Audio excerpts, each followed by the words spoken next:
Never seen a lame man walk, never heard a dumb man talk, never seen a blind man see. I promise you will change his name. Never seen a canceled debt, never seen all the poor get fed, never seen a prisoner set free. I promise you will change his name.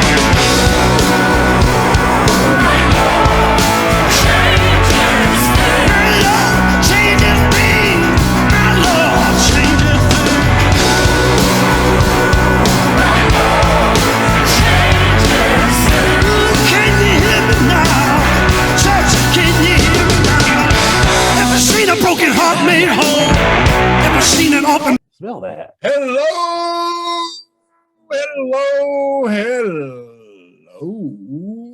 Podcast world. It is Bigger T with you here as always on the Big C and Bigger T podcast. And as always, I am joined by my right-hand man, the man with the plan. He went to Vegas. Don't say it. Conquer, but he's back. He gave a good effort. I tried, y'all. And he went to the casino from National Lampoon's Vegas Vacation, and he came out a winner. I did. I shouldn't have ate the food there, though. I'll tell you that. On the Pickwich hand game.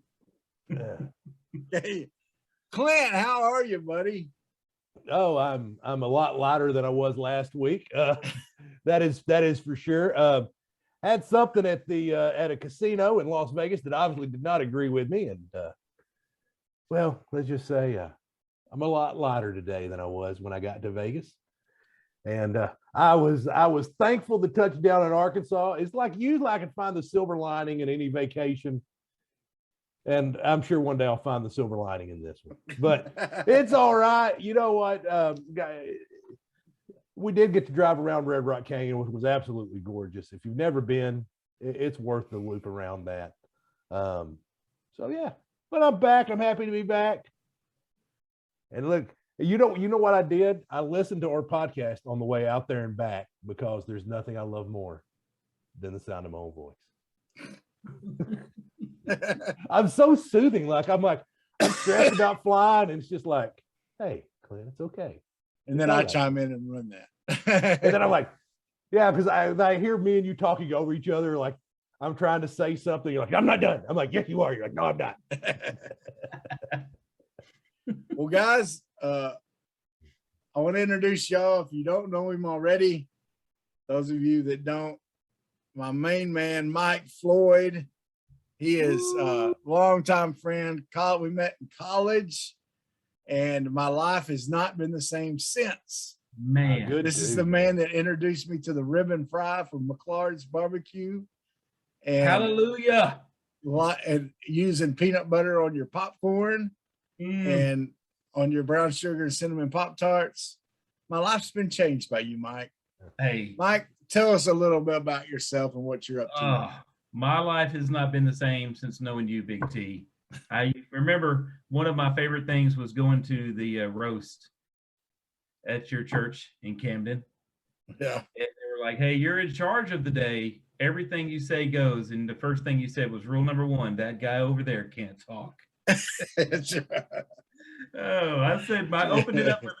He knows where the bodies are hid. I was like, Big T's not just big, he's a carrier. He makes people around him big. And so, but hey, man, I'm so pumped, man. Knew Big T, knew Travis in college, and we were such good friends. One time he loaned me $20 and I owed him money, and I wrote a check to Big T because I did not know his last name after knowing him for about 3 years. So that's how good of friends we were. I was like, hey, Floyd, they won't take this. I think they did take it, didn't they? Didn't I try it? Well, you look like a Big T. And so, you know, it's funny you say that because when me and my wife were getting married, we were going to send a couple weeks ago. I had my friend Jumbo on here, and I was like, he goes, what? She goes, what's his name? I go, everybody calls him Jumbo. Of course, I know his name's Brian, but I'm like, his business card literally says Jumbo on it. I think his parents call him Jumbo now. I'll go through my contacts like I need to call Big T, and I'm like, wait, I'll look for Travis. No, it's under Big T. It's under the B's. So yeah, yeah, man. So Travis and I knew each other for a long time, and we have just continued to be good friends. Man, we have a lot in common and share a lot of things in common, and have stayed in touch over the years, and I've enjoyed it. But now married, have moved a couple times, and now I am in the beautiful state of Alabama.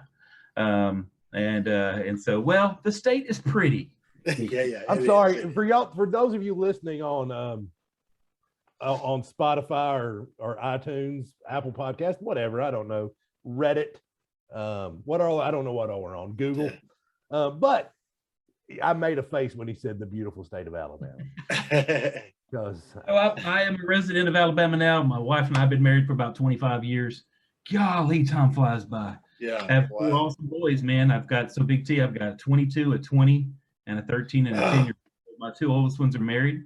One's in the military, one's close to home, and then my 13 and 10-year-old make us feel young. And so right now I'm traveling. I'm in a beautiful Wingate by Wyndham Hotel in Charlotte, North Carolina. So appreciate you guys being flexible and moving stuff around for me so I could get to hang out with you guys, man. I'm been looking forward to this since you called me about 2 months ago. I was like, oh, this is going to be Man, it is going to be good. We're excited about it. And while you're there, you're going to try out for NASCAR? You're going to go over to Jeff Gordon's garage? I'm not, but I'll probably go by there. You know, I try to, every time I go somewhere, I'll do a couple things. I have a little food review called Slap Your Mama Good restaurant reviews.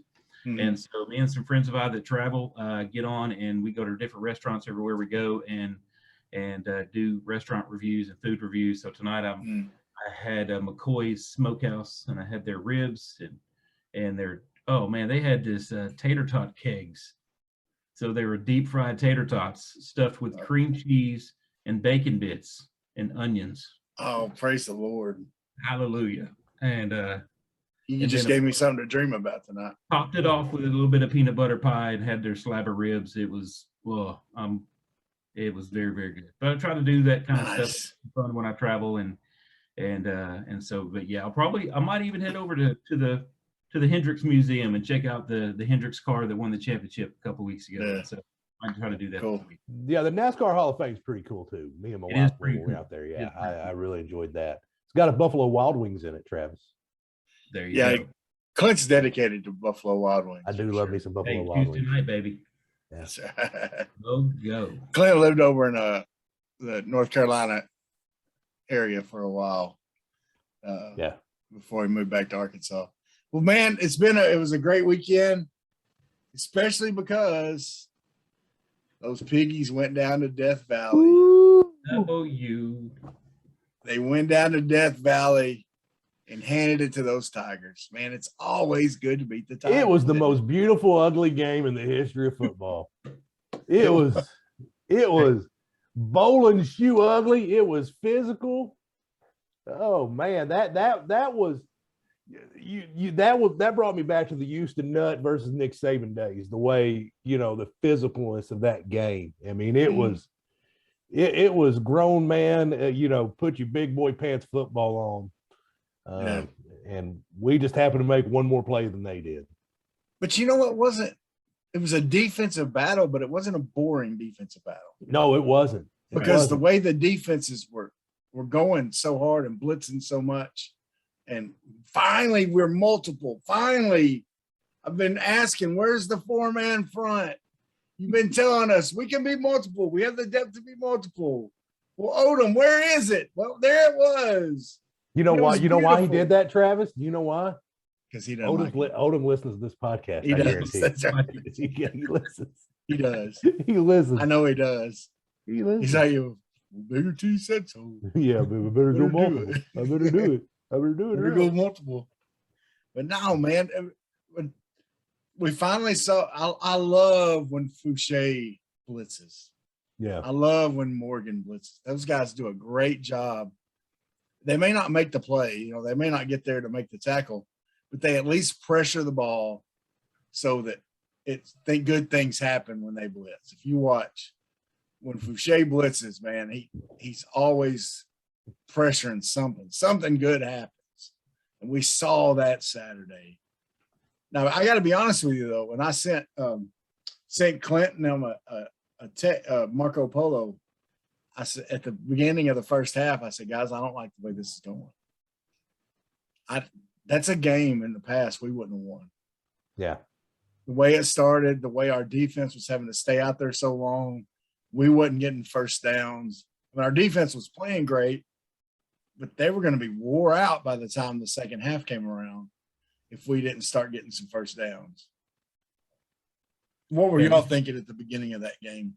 We've had 3 or 4 games this year that are just like that, the games that we aren't used to winning. The Rice game was probably the earliest in the season. You look at that, and we're used to losing that game. We're used to taking this game right here like this one and not finishing. We're used to not finishing against A&M. So it was great to see the guys battle in the trenches. And I like what you were saying about the blitzes. The disruption was that right there is a huge thing. You might not see that in every little detail of the play, but the disruption and making them have to adjust, that was a big deal. That was a big deal.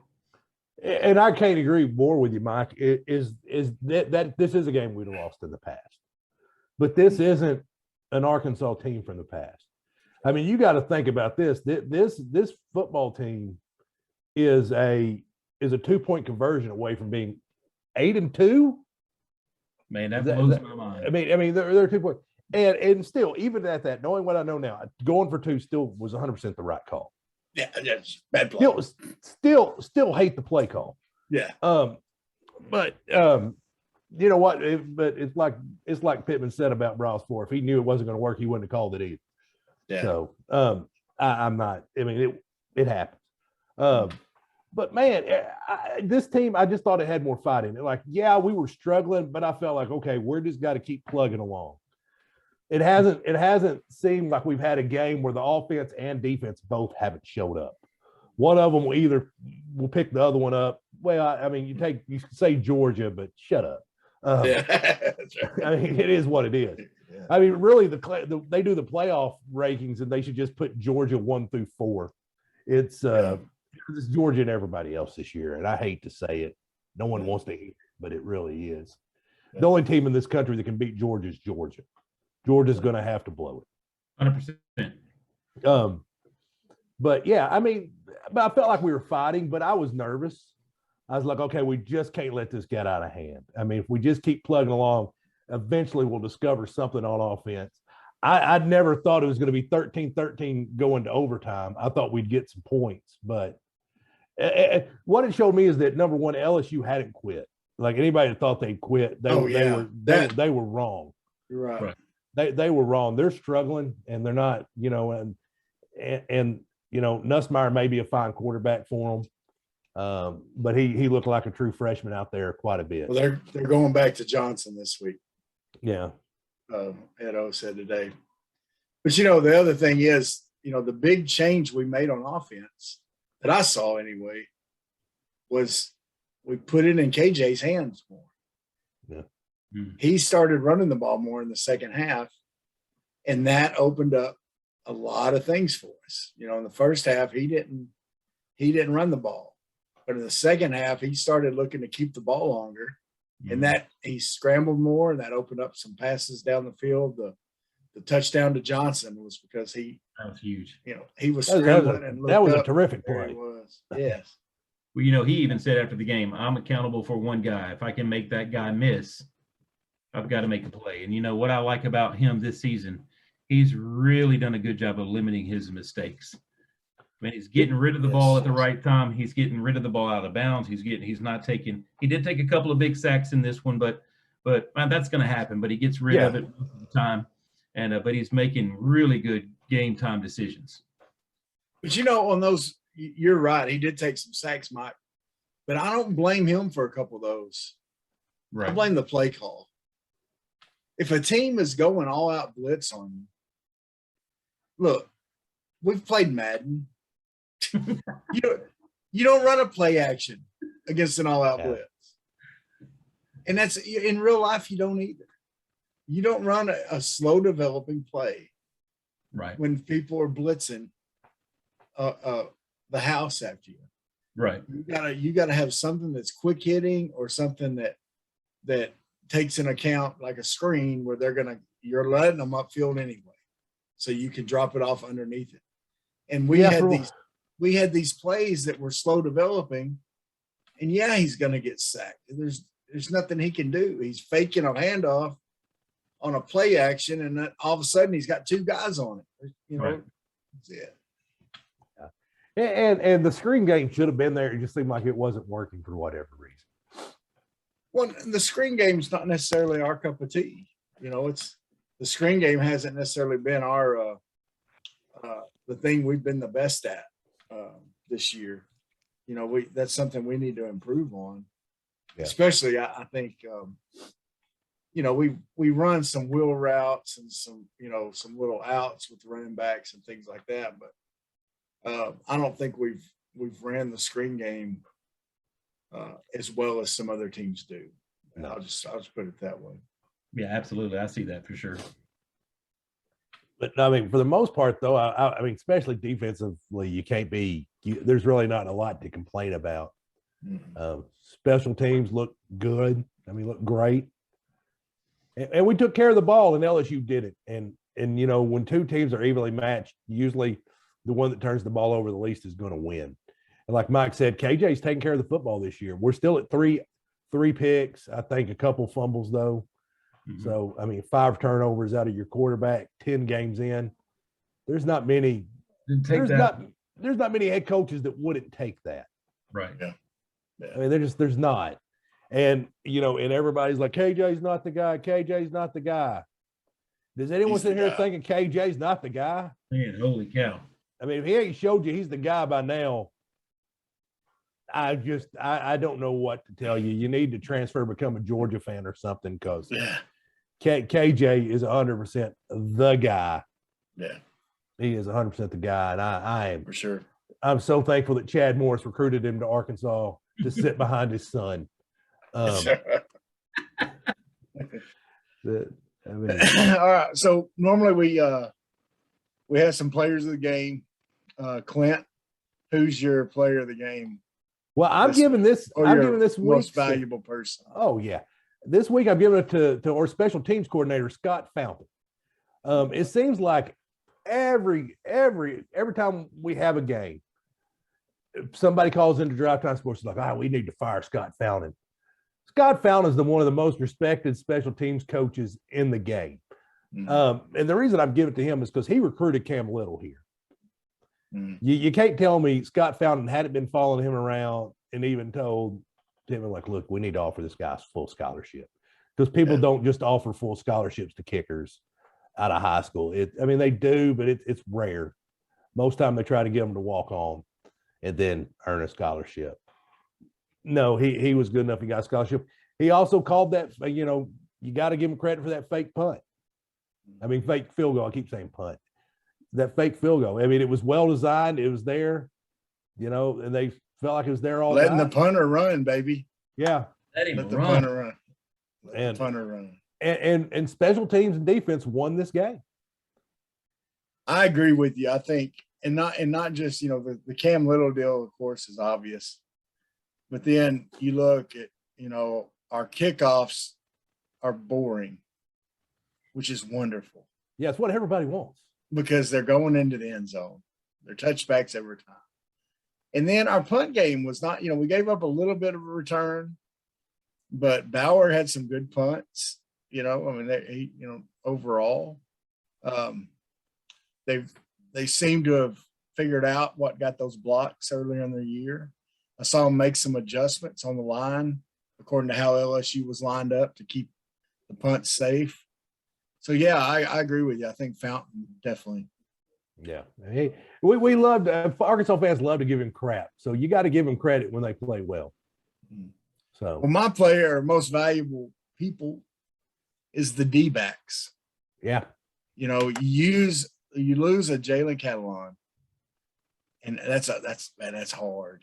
That's tough. Big loss. But you have, you know, we had 3 interceptions. Okay. As meaningful as Little's kicks were, without those 3 interceptions, we don't win that game either. You know, those were huge stops. And that, There are 3. yeah, Slusher and 2 by Brown. Okay. And Slusher's was amazing. Yeah, it was. It was a heck of a play. I mean, that was a beautiful, beautiful interception. I was so proud of him because he's the one that's filling Catalan's shoes. Yeah. And without him, that, just for him to get that pick was awesome. And here's the other reason. As we said earlier, we blitzed a lot more. That means that leaves your D-backs on an island in man-to-man defense. Mm-hmm. And I know LSU is struggling, but their receivers are better athletes than what we have. Okay. I mean, they're just, like we said before, they're one of the most talented teams as far as, like if you look at their star ratings of those guys coming out of high school, they're I think 24/7 Sports had them 5th in the nation as far as most talented teams. Those were some good receivers. Those D-backs were at least guarding, or at least athletic. Okay, they may not be coming through like they have been in the past or something, but we did a good job of stopping. Our D-backs did, and then Fouché had a good game with run support and covering. I even saw Hudson Clark in there making some plays.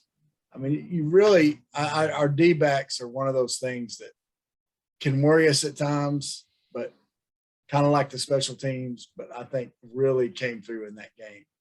And we're going to need them this week. Yeah. Yeah. Sure. No, for sure. And I couldn't agree with you more.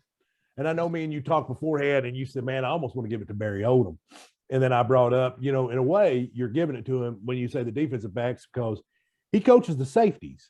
Yeah. And his handpicked protege, Sam Carter, is coaching the cornerbacks. Yeah. So, I mean, his hands in the secondary. Another big shout out I wanted to give to, I saw today, I sent you a picture beforehand where Cody Kennedy is a Broyles Award nominee for the. Yeah, that's. Did you hear that, Mike?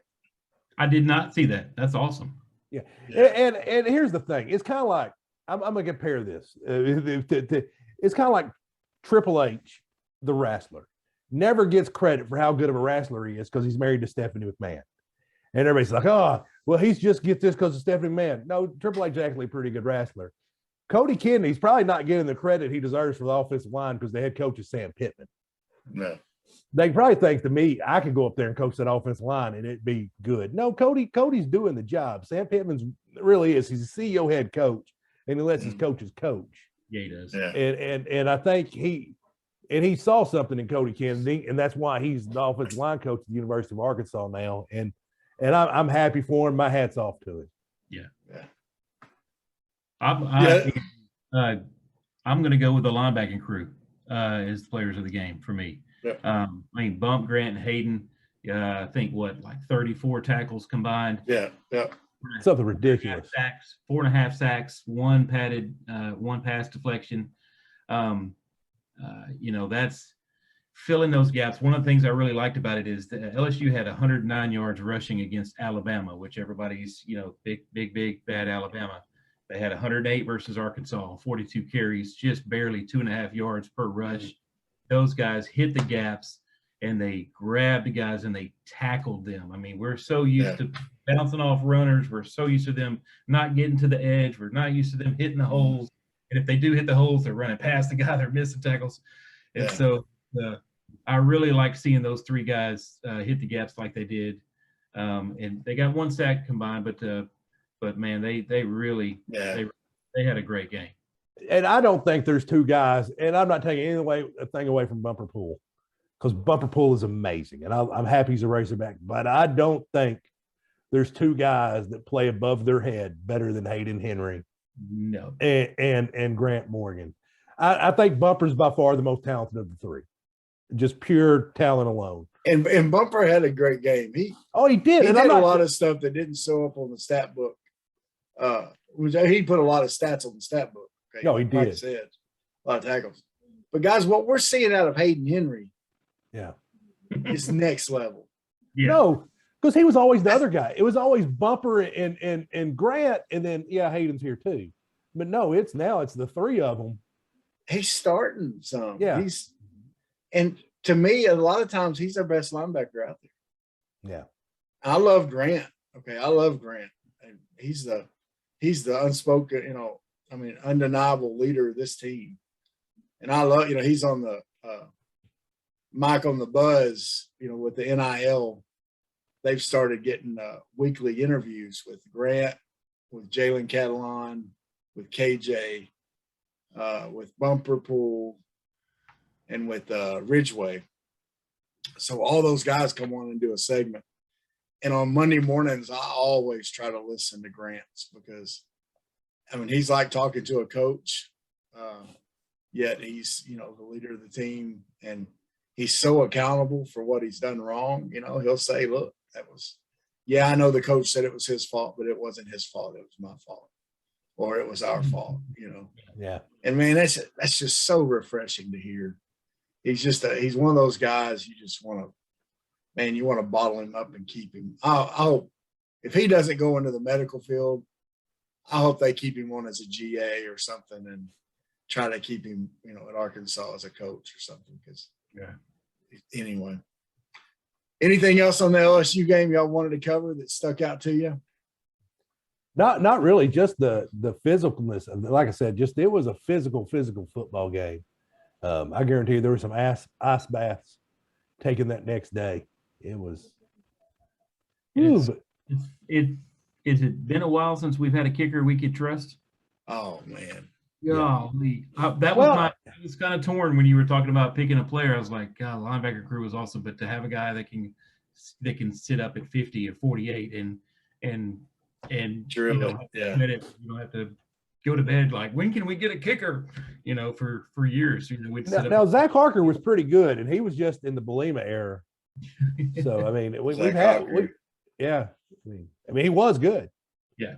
Yeah, he was, but I still, man. Oh, great.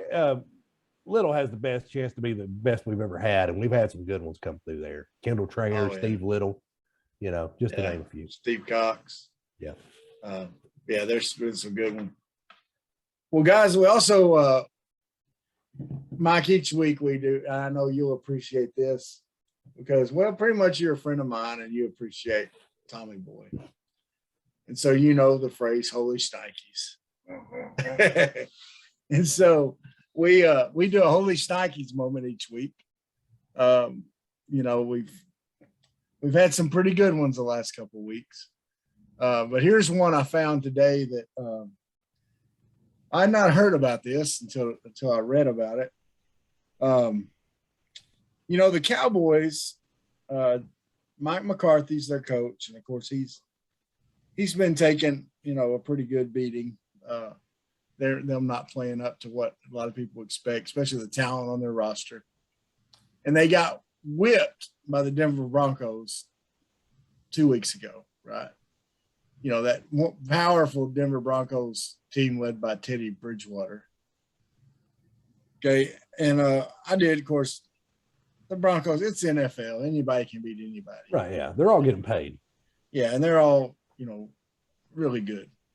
It's kind of like so after that game, McCaffrey dubbed it Raw Week. Raw Week.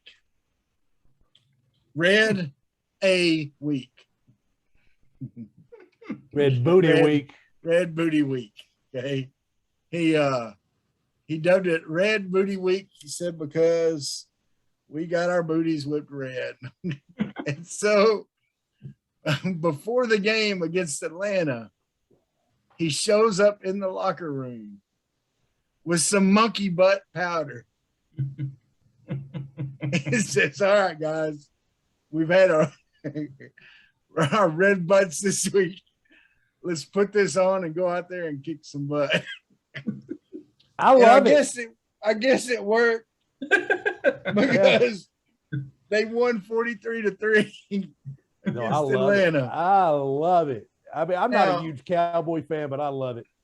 Now we're all at least on the chubby side. Yeah. And we've dealt with monkey butt before. We've dealt with chafing, right? Now I got to be honest with you. I've never used monkey butt. Never have. I've never. That's a little high class for me. I've used Loterman. Have you used Loterman? Okay. Loterman, yeah. I've used the of course the what's it called, the Gold Bond, and you get the green Gold Bond. It's a menthol tingly feeling. That's wonderful. Oh yeah, clears your sinuses. Why? I could have so done without the word tingly. It's like I couldn't. It's like a fresh breeze. He's walking in whistling.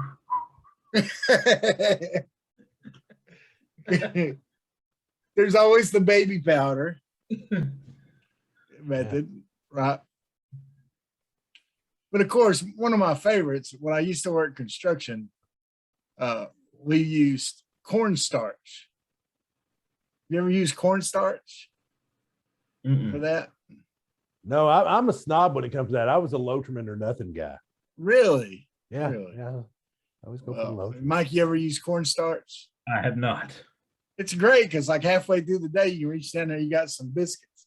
But anyway, Oh, you nasty! You nasty! You nasty! And they're buttered. Dude. I'm getting over food poisoning, y'all. Stop it. Stop it. Oh no, you didn't. Oh, man. Too far. Yeah. Too far. What You was I went thinking? too far. So anyway, I guess if you have monkey butt, if you have red chafing, try some monkey butt. You might win a football game with it if you're the Dallas Cowboys. You never know. So anyway, I thought that was. I feel the need to segue after that one. Yeah. So how about this basketball team? Yeah, This basketball segment brought to you by Gold Bond. Monkey butt powder. No, Yeah. we're two real Gold games Bond in, medicated powder. two exhibition games. They didn't look great in the exhibition games, No. Travis. And they didn't really look great in the first game either. But I think, you have so many new guys coming in. You got three guys, your three starters back. You got JD Notae, you've got Jalen Williams, and then you got Devo Davis. You figured out a little bit, but the rest of the guys are kind of new and they're figuring it out.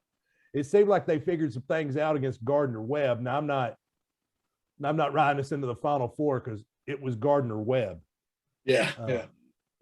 But they seem like they finally got some things figured out. Travis's favorite ball player, Connor Vanover. Oh, he's horrible. He played a good game. He did. He played a good game. I mean, you would too against a junior high team. Yeah. No, I still got there dominate some of them rec leagues in the middle school league. Just boo.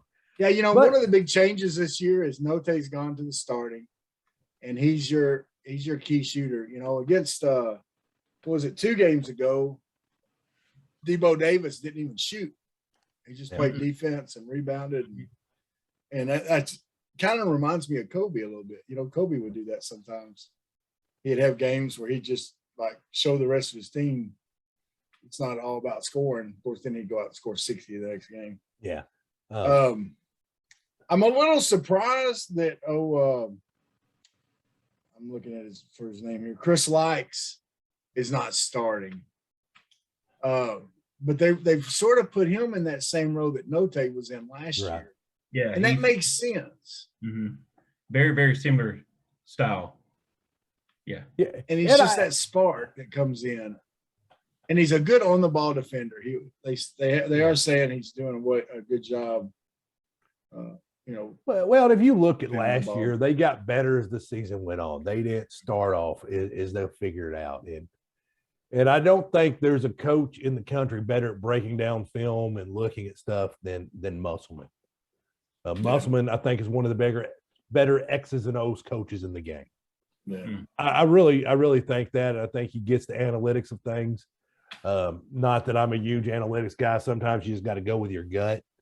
But I have faith that he's going to figure out. And and I don't know if y'all know this too, just speaking of basketball, because I mean, we're 4 games in and we played a bunch of scrubs, but we just signed the number 2 recruiting class in the country going into next year. 5 top 100 prospects.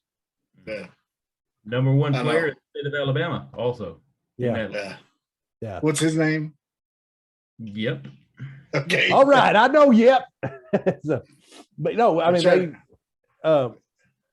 including 2 5-stars, Nick Smith, Jordan Walsh, Pinion out of Marlton. And then you sign, I had his name Ford, Darian Ford, right? Yeah, the Magnolia. As Magnolia. Yeah. Yeah, he's a good ball player. He's a good point guard, off guard. Yeah, what we're seeing with this team, we saw last year, we're going to see it. It's the same thing Kentucky faces every year, is you turn over the roster so much that the players got to get used to playing together, and you got to gel together. And so that's what we're going to see. The good thing about the way we're doing it, the way Musselman's doing it, is these are a lot of older guys. So they're going to, instead of having, 6 new freshmen every year that you're trying to just gel them together, you got some older guys that are experienced, that have gelled together before with the other teams, that are transferring in, coming through the portal. And so I think that's an advantage we're going to have, is we're going to be able to gel together. And the fact that he's putting this team together with, he's putting it together with pieces to a puzzle. He's not just going out and getting the best players he can get. He may have passed over some better players, but he picked out guys like a Chris Like that he thought was going to fit his system and was going to fit a role within that system.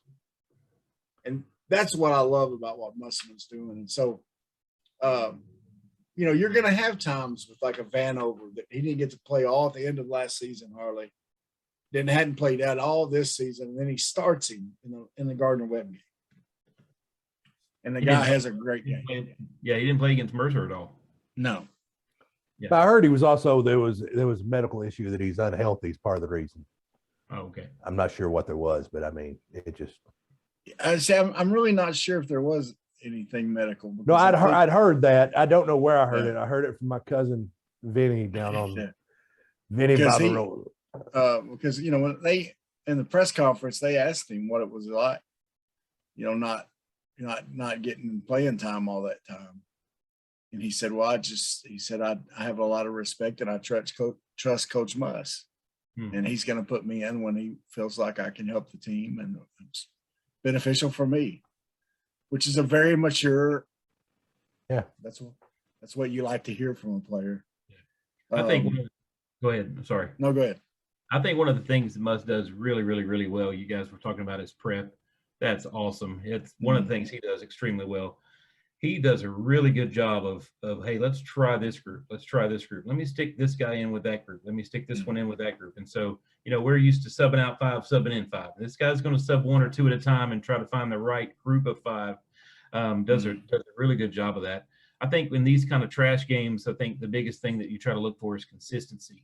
One of the things that is a little concern right now for me, as I've watched a little bit of both games, is our 3-point defense. We're at, I think Mercer shot like 42 or 43% from behind the arc, and Gardner-Webb shot over 41% from behind the arc. And so got to be real careful watching those little guys fired up, and that may mean that we're just defending the basket really well and we're packing it in extremely forcing that. And guys are going to hit shots sometimes. Well, I think it's like anything else. I don't think Musselman, I can tell the press conference wasn't happy about it. So I do think it's something that they'll probably see them work on a lot more going forward. Now, Mike, you live in Alabama, right? Sweet home Alabama. Yes, sir. So what is that like? Is it as stinky? Because I'll tell you what I picture. I picture a bunch of trailer parks, and that you go into the gas station, and the first question to ask you is hard or soft pack. Am I how far off am I? It definitely has its spots. Harder soft pack. Everybody in Alabama. Sure. Like Alabama has the most smokers per capita in the United States. Yes. That's I'm not making that up. I actually researched that because I was trolling some Alabama fans a couple years ago, and I come up with they're like number 2 in obesity. Arkansas's number 3, but we don't have to get into that. Sure. So go ahead, Mike. I'm sorry, bud. No. Hey, you know what, man? It's been home for about 21 years, and so I mean we've kind of moved. We were in Conway for a little bit, and then in Knoxville for a little bit, and back home.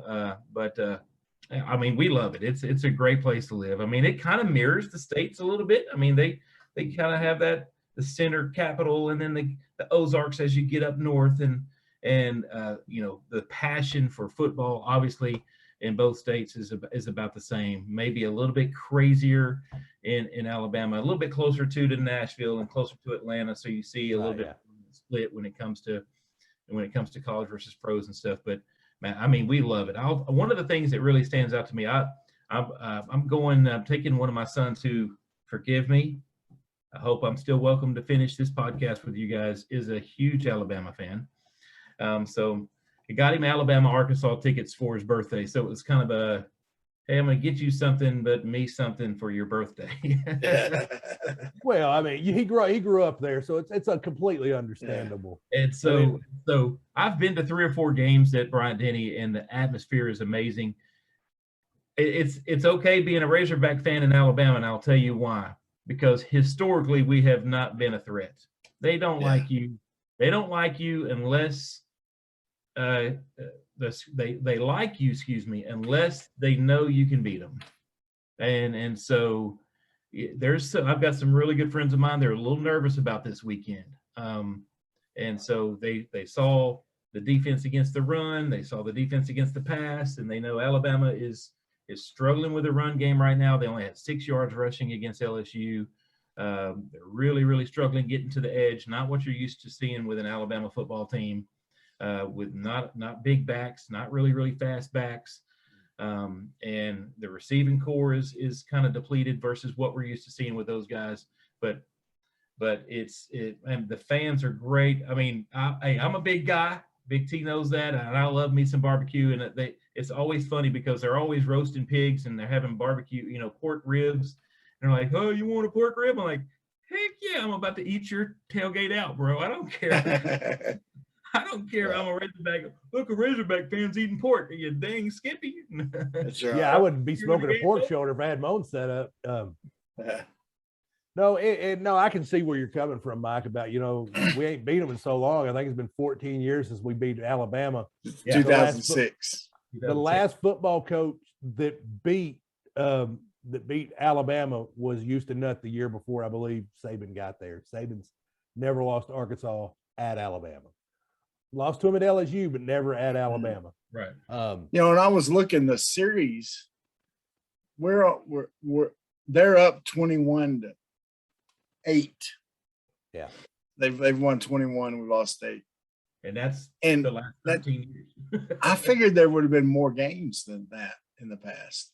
Yeah. But we really didn't run into each other until 92. We were in the same conference, but before that, we really didn't play each other very much. It was kind of shocking to me because as many bowl games as Arkansas played in, and of course as many bowl games as Alabama did, I figured we would have had more run-ins over time. But yeah, I guess that is interesting. I wouldn't have thought that either. And I think this Alabama team feels different for me because this is the first time in recent memory where I really, going into like this point of the season, I don't think if Alabama plays their best and another team plays their best that Alabama wins. That makes any sense. I think Alabama playing Georgia, both teams play their best, Georgia wins. And I haven't felt that way. I've always felt like Alabama's been better than everybody else if they played their best. This is the first year, and I think a lot of people feel that same way. And it's weird because also, if I told you at this point of the season, Arkansas and Clemson would have the same record, y'all would have probably had me committed. Yeah. But here we are. Arkansas and Clemson have the exact same record. So it's a wonky football season. Yeah. It really is. And it's fun.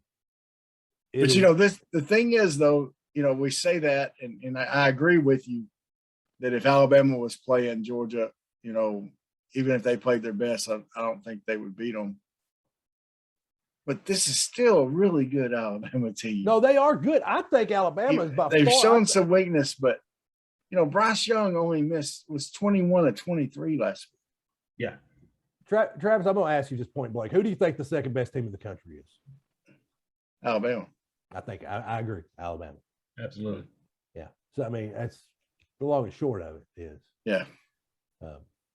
It's however, but like you said, going into this game as an Arkansas fan, I do feel like I have more hope than in the past. So, agreeing with you there. Well, Clint, you sure. beat the team that beat Alabama. Exactly. I mean, you beat them soundly. Yeah. And then they beat some teams that beat you. I mean, they beat Ole Yeah. Miss. They haven't played Georgia, so you don't know. So they're two. I mean, and we played Ole Miss, very well. We should have. It's a 2-point conversion game. So it's going to be interesting. I think we got a better shot at this one than we did against Georgia. Yeah. So, of course, against Georgia, we really didn't know what kind of shot we had. No, because we went, they didn't know what quarterback was going to play.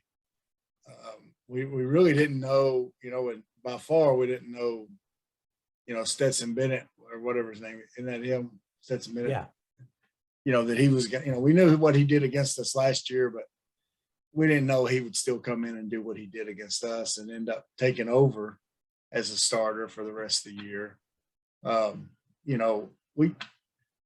This game, I feel like we know a little more about who we are. We've gone on the road in some tough places now. Georgia shocked us with the crowd noise and college game day. We weren't ready for that. Yeah, our guys were out of whack for that game, and I don't feel like that's going to happen this game. It's going to be intimidating. It's going to be a tough place to play, of course, but it's not going to be like the Georgia game was for us. Yeah. So, well, Mike, this is the part of the show where we do our picks. Woo! Okay. And I don't think I did good last week. At first, I got an update. Me and Clint, we do this. We could be like college game day, and we could get, because we have famous friends. Yeah, we could call in, whoever, Tim McGraw, who's connected to Alabama, who's a big Alabama fan. Alabama, the league. Hey, they got Lane Kiffin last week. We could call in Nick Saban and say, "Yo, Nick, come on, we need you on the show." I hear Mike Price has spare time. Yeah, that's right. Wait, was that out loud? But we wanted to have regular guys picking games, right? And then we thought, hey, just to make it interesting, we're going to ask our moms, because we're gluttons for punishment. We want to see how many times we get beat by our moms picking. Well, last week we had Patrick Netherton on. You remember Patrick? Love that dude, man. Yeah. Which, remember we coached that them in flag football? I do. And Patrick showed up and he had printed off his Madden plays off his computer. I do remember that. Wanted us to run some of those. It was so awesome. Anyway, well, here's how the standings went for last week. I would have thought that I finished last. The cellar dweller Me, wasn't it? was Big C. I figured, yeah. I told you I was going to go down with that ship. With 4 correct. Yeah. Second, tied for second at the bottom. And tied for second for the top, by the way. Oh, wow. Was Patrick and myself with 5 correct. Oh, the moms. The moms beat us with 6 correct. Hey, yeah. I mean, can life get crazier? I submit that it cannot. So that means the standings are this. Our guest pickers are in last place with 50. So, Mike, you know, Got to bring it up. bring them up. These guys hadn't helped you earlier in the year. Next is Mama Sue at 51.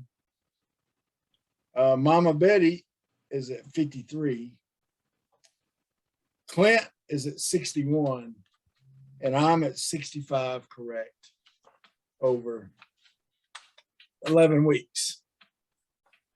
So here we go. First game, Ohio State, them Buckeyes against Michigan State. Ohio State is a 17.5-point favorite. Michigan State was the darling of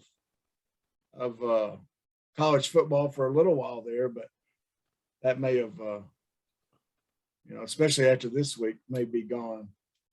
Mike, who do you think? Man, I'm going with the upset on this one. I mean, just by the spread, I'm going to go with Michigan State. Home team. I don't think they're getting a lot of credit in this game. The 17.5 points I feel like it's a little disrespectful for them. I mean, they're a top rated team. I know Ohio State's in the top 5, but I really like Michigan State in the points on this one for sure. I'd even take them straight up. Well, we do pick straight up, so I'm happy you took them straight up. Okay. That's right. That we just do the spreads just for. Gotcha. Yeah. But yeah, 17.5 point spread seems astronomical considering Michigan State's got a legit Heisman Trophy candidate in the backfield. Right. Yeah. They were putting up his numbers compared to what Trent Richardson and Melvin Ingram's were, and they were almost identical. They were actually better than Ingram's. Mama Sue's taking Michigan State, and I'm going to take Michigan State as well. Ohio State just hasn't impressed me much. Well, Mama Betty and I will take Ohio State. We're going to be we're going to go with the favorites there. I think this is the time of the year where Ohio State will do well and try to mess things up on the whole college football. Yeah. The fact that they're rated higher than Oregon is stupid to me. Well, Michigan's rated higher than Michigan State. That's stupid to me. Yeah. So, yeah. Okay, Iowa State at Oklahoma. Oklahoma with the big loss last week to Baylor. Baylor, well, Lincoln Riley, I don't know if y'all saw the end of that game, but the Baylor fans were about to storm the field. They stopped them. They had one more play to run, and Baylor kicks a field goal, even though they already had the game won.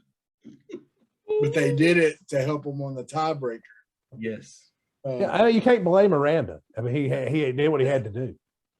But they had to go get the defense out of the locker room to come and stand there while they kicked the field goal. So who do y'all think, Iowa State or Oklahoma? Oklahoma's 7.5-point favorite, by the way. Do we have any issues with the Oklahoma quarterback situation? Because it wasn't very good the last game. No, it was not. Yeah. No, it is what it is. I think Iowa State's going to have the upset this weekend. I'm going to take Iowa State. Upsets 2 in a row. Has there been a team that's flunked the eye test this season more than Oklahoma? Oh yeah, no. I mean, there's not a single team I can think of that it's just not looked that good and won than Oklahoma. Yeah. Mama Sue's picking Oklahoma, and unfortunately, like I said, they've not looked good and won. I'm going to take Oklahoma, but I don't feel good about it. Yeah, Mama Betty said Oklahoma, and I'm going to agree with her, but I don't feel good about it either. I mean, we very well could see, especially a hangover after last game. We'll see what kind of coach Lincoln Riley is if he gets them to play for him. But I bet we do hear the Lincoln Riley to all these other schools for coaching job start to cool down a little bit. Yeah. Especially if they lose. Wake Forest at Clemson. Clemson's a 3-point favorite. Wake Forest got a big win this last week. What do y'all think? I'm going to go Wake Forest. You're in North Carolina. You better. Yeah, Wake Forest. I'll let you. I'm afraid that this is the week that you find out them in Oklahoma State may be messing up some of the CFP stuff. Yep. Mama Sue taking Wake Forest. I'm going to go ahead and take Clemson. Wake hasn't looked, they've looked pretty shaky on defense the last couple of weeks, but Clemson's looked shaky on offense all season long. So something's got to give. Mama Betty's taking Clemson, and I'm taking Wake. I think I like their quarterback. I like their play. I like them. All right. Florida, Dan Mullins on the hot seat a little bit. Ooh. What was that against Samford? Was it 70-something to 50-something? 70 to 52. Hey, Yeah. That's a school in Birmingham that has about 7,000 students. Yeah. It's like OBU times 2. That's about it. It's a small school. Yeah. That was not a good And they look. and didn't they like Celebration. they celebrate like they won the national championship? Yeah. They did. That was Club Dub bad. Yeah. I mean, you're like celebrating like you just beat an FCS team. Yeah. Stop it. So Florida at Missouri. This Missouri team that we have next after we go down to Alabama. Florida's a 7-point favorite. Go ahead, Mike. Florida. We'll say Florida. I think Mama Sue took Florida. My phone went off. Yeah, Mama Sue takes Florida. I'm going to take Missouri. This is Missouri's chance to become bowl eligible, and I think they got a better chance of getting here than they do against us. So I'm going to take Mizzou. Okay, Mama Betty says Florida, and I'm going to take Florida also.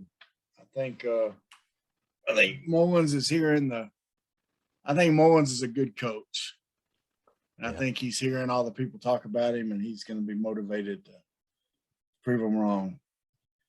All right, this team is coached by Clint's favorite coach in the world, Florida State, at Boston College. Mike Norville led Florida State heading into Boston College. BC is a 3-point favorite. I'm going to take Florida State on this one. Go with Seminoles. Mama Sue's taking Florida State, but I'm going to take BC, but I want to give Florida State some credit because I love to rag on Mike Norville because I think he was a chicken last year and didn't play some games where he knew he was going to get a whipping on purpose and used COVID as an excuse to be a quitter. But man, this Miami game, I watched. I was laid up Saturday, so I watched a lot of football, and I wanted to watch my second favorite football team. That's whoever's playing Mike Norville. But they showed a lot of fighting at that game. That's a game they should have lost and they could have lost, but they didn't. And Mike Norville made some good calls, going for a field goal and then trusting his defense. I mean, for example, I'm going to take BC, but Florida State's actually Mike Norville's a better coach than Chad Morris, and I wouldn't have said that 2 weeks ago. Okay. He loves to pick on Norville. Mama Betty and I both said Boston College. Texas, not quite ready for the SEC players. Oh, man. At West Virginia. West Virginia is a 3-point favorite. Is Sark the wrong guy in Texas? Yes. Yeah. If they don't know it now, they'll find out next year. Yeah, that's it. I mean, I think we all wanted Texas to be better than they are just because of our dominance of them, but it is every time they lose, it's like but I think they continue that losing, and West Virginia, they're going to win this weekend. Mama Sue goes horns up, I go horns down. I mean, Mama Sue picked the horns. If Kansas beats TCU, Kansas and Texas will be tied at the cellar of the Big 12. Oh, gosh. I'm taking West Virginia. Mama Betty's going to say Texas. And here's the thing on Sark. I don't like to kick a man when he's down, but I'm going to kick. He's had his issues. And alcoholism was one of them. And I know that's a struggle for a lot of people. But there's been a lot of people in his situation that's had those issues. and I've never seen him in any way sort of like he was sorry for that. I mean, he was always just sorry he lost his job. Mm-hmm. And I haven't seen him change anything besides locations.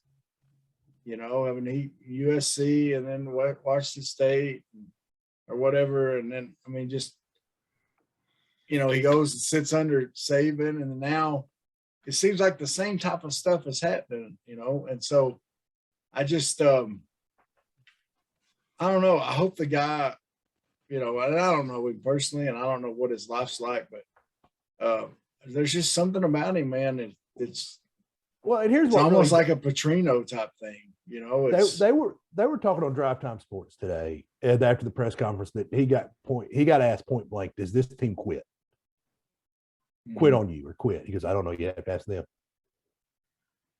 Do you see Sam Pittman giving that type of answer? No. Do you see Houston Nutt giving that type of answer? Lou Holtz, Chad Morris. My point's been made. Yeah. So, I mean, I'm just saying, you're good head coaches. You're good head coaches. Dabo's, Nick Saban's, they don't give that answer. No. You obviously learn nothing sitting under the goat. Yeah. You have to ask them. Yeah, you have to ask them. Yeah. Like, you know what? No, they might have, but I'm going to get it fixed. And Chad Morris had a team that had quit on him. Yeah. He had a team that he knew had quit on him. And he wouldn't have given that answer. No. Yeah. Anyway, sorry. Yeah. Baylor, quarterbacked by an Arkansas boy, playing Kansas State. Kansas State is 11.5-point favorite. What do you think, Mike? No sense. I know. Yeah, Baylor wins this game. It's going to be a clean sweep from Baylor. If you want to know what Arkansas's offense will look like when Malik Hornsby's the full-time starting quarterback, watch Baylor. Yeah. Because Hornsby and Bohannon are real similar. So you say Baylor? Oh, we're going Baylor. Yeah. And me and Mama, it's going to be everybody going Baylor. All right, TCU led by Little Morris, Chandler Morris at quarterback at Kansas. TCU's the big favorite. I didn't see how Chandler did this week. I don't think they look too swift, but, you know, I wanted to put this game on there because Kansas won their first conference road game since 2008. First time they've beaten Texas in their history. Yeah. I was in my early 30s in 2008. It's all because of Jeff Long. Morris, Big T Morris was 11 for 20 for 103 yards. Oh, not so good. No TDs, no interceptions, and who did they play again? A couple times, so he's in the whole 30 yards rushing. Who did they play? That was Oklahoma State. So that's part of the reason. And they got it handed to them. It was 63-17. Yeah. So, who you going with, Mike? Oh man, I'm gonna take TCU. I don't know if Kansas has another 62-yard field goal in their foot or not. Yeah. Mama Sue going. Yeah, Mama Sue going Kansas. I'm going to go ahead and go TCU. I'd love to pick Kansas. One of my old college teammates, his son's starting middle linebacker for Kansas. I don't think they got it in them twice. They're probably still partying right now off that one win. Yeah. Yeah, I'm me and Mama Betty both going TCU. I don't think Kansas has it in them to do it again. Arkansas. Wait, did you skip Oklahoma State versus Texas Tech? Yes, I did. Yeah. Sorry, I did skip that one. You're lucky I'm here.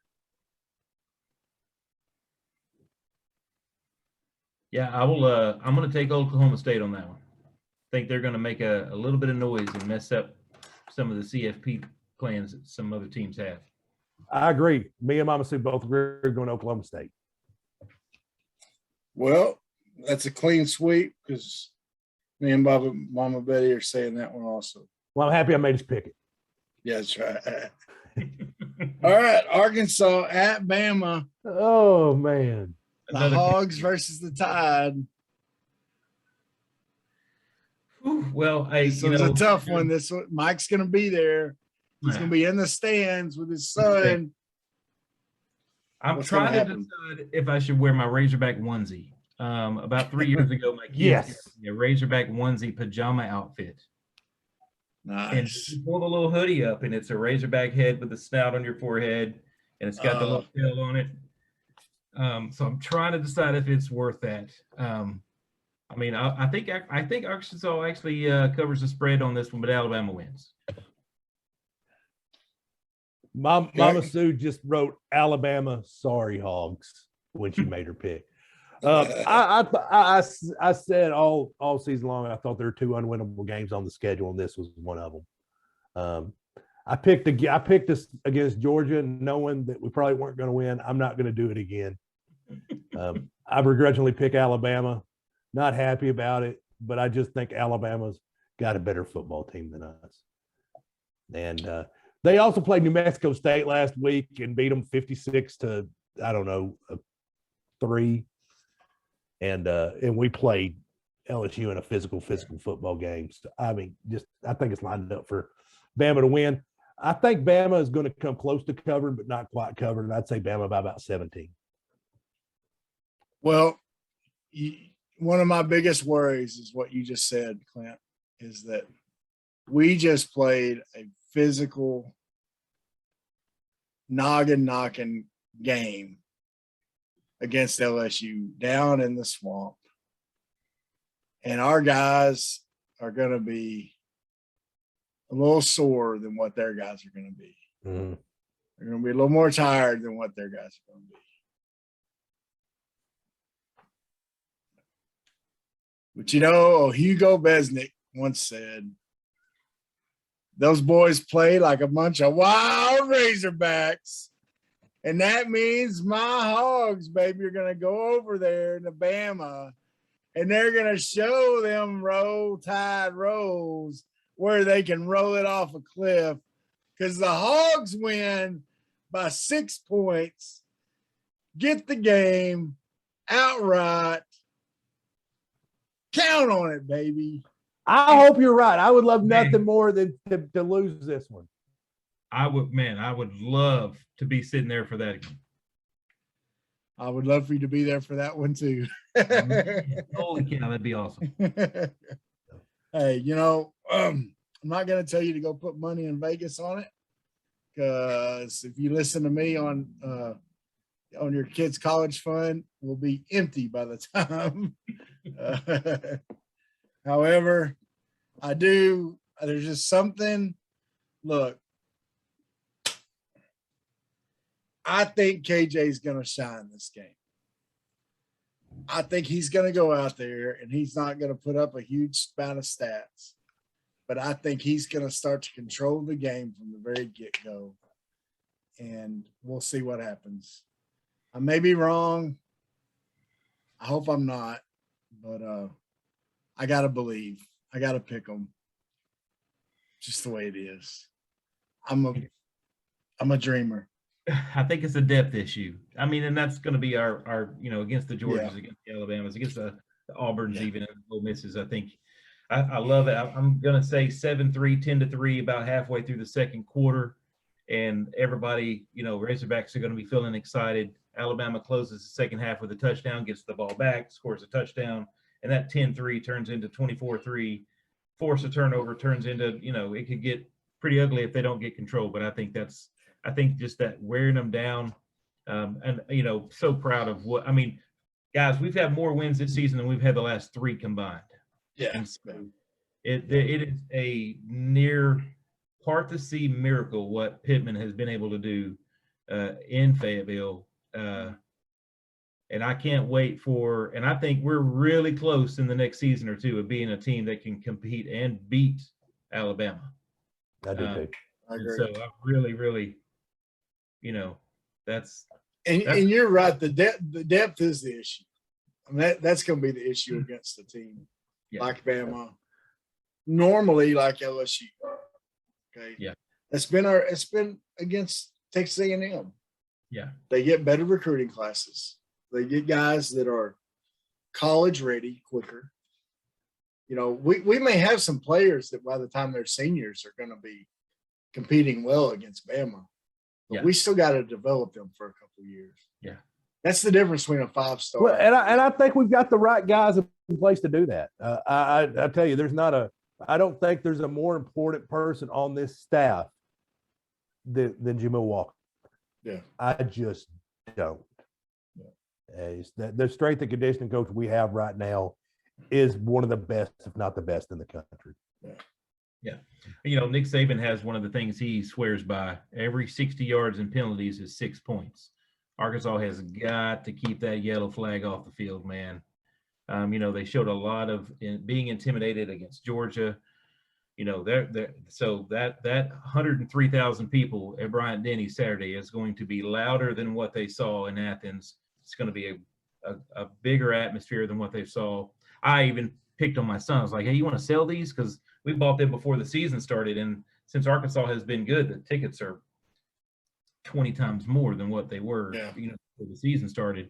So there's a lot of anticipation. The crowd is going to be a big, big, big factor. Arkansas can keep, I'm not saying they're going to win, but they've got to keep that towel off the ground, man. They've got to, listen to the count, pay to the claps, and really focus in, because that's going to be a big, big, big deal. I'll tell you, the other big deal is going to be our linebackers guarding the crossing routes, because Nick Saban's they're going to attack our linebackers in the passing game. Even if we do the drop 8 thing, they're gonna cross through there, and because I love our linebackers. You talked about them, their players of the game. Their weakness is they're slow of foot. They don't run blazing 40s. Yeah. And that's where Bama has some receivers that are speed guys across that middle, and they're not afraid to go across the middle. And it's going to be hard for our guys to keep up with them when they do. And so that's going to be a concern. But I'm not sure this team does that as well for Bama as teams in the past have. I think, Young does a great job at quarterback, and he's having a great year. But I'm not for sure. I don't know. We'll see. Yeah, there's a reason why they play the games, and I'm looking forward to watching. I'm looking forward to watching this game. And I did realize, I was doing some math the other day. You realize the only 2 teams in the SEC West that Pittman hasn't beat is Alabama and Auburn. And even though we beat Auburn last year, it is what it is. Yeah. Lost.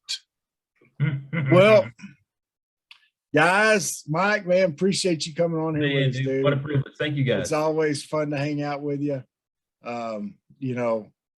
We could tell all kinds of stories about trips to McClure's and late night basketball and, whatever else we got ourselves into over the years. But, man, I appreciate you and love talking sports. Clint, dude, as always, great job. Oh, it's a lot of fun. Listen, folks, watch, share the podcast. We're on YouTube. We're on Spotify. We're on Apple. You can download them on there. Share it. Let other people know about it. Tell us what you think. Give us feedback. We're on Twitter. We're on Instagram. Get on there, comment about it, and let us know, talk back to us. Let us know what you think. As always, Hometown Roofing. You need your roof. We love our buddy Bobby B, and give him some business. And don't forget Sean Michelle. Listen to him rock out as we let you go. Boys, it's been awesome. Woo! And peace. Sweat, work, filthy, dirt, kingdom come. Sweat, work, filthy, dirt, harvest, hurt, kingdom come. Listen, that's why I sweat when I work. My hands get filthy down in this dirt. Won't see no harvest till I hurt. Crying your kingdom come. Listen, I wake up in the morning, I bow my head to pray. Mama told me if I don't, ain't nothing gonna change. These prayers breaking up hard drive so I can sow the seed. Ain't afraid of no aches and pain. Lord knows I gotta follow his lead. That's why I sweat when I work. My hands get filthy down in this dirt. Won't see no harvest till I hurt. Crying your kingdom come. Oh, I sweat when I work. My hands get filthy.